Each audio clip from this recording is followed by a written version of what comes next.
Division over diversity. 4 state legislators meet at Boise State University to discuss diversity efforts on campus. 6 on Your Side's McKenna King has been following this story for you. She joins us live from Boise State with continuing coverage of what happened inside that meeting.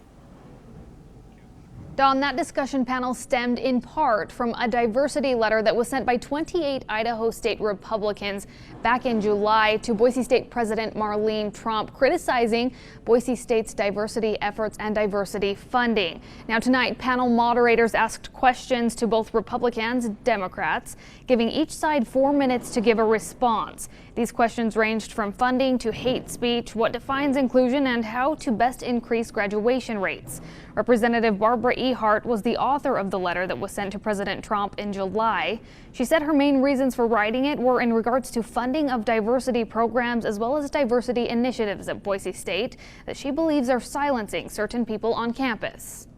What's happening on the campus of Boise State is we have conservatives who are not able to speak up in class, who are ridiculed if they happen to wear a MAGA hat after the election of President Donald Trump. If we just lift people up, we will have an economy that is vibrant, and sometimes we have to use something other than mainstream dominant culture's definition of who has the right to go to school and get an education and how they go about doing their business. When we start talking about the budget behind student groups, we're talking about $140,000 a year, which is not a lot of money.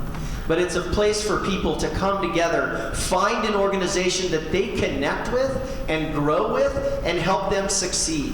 Nobody would disagree that student groups shouldn't have some funding on campus. At $140,000 is probably a good thing.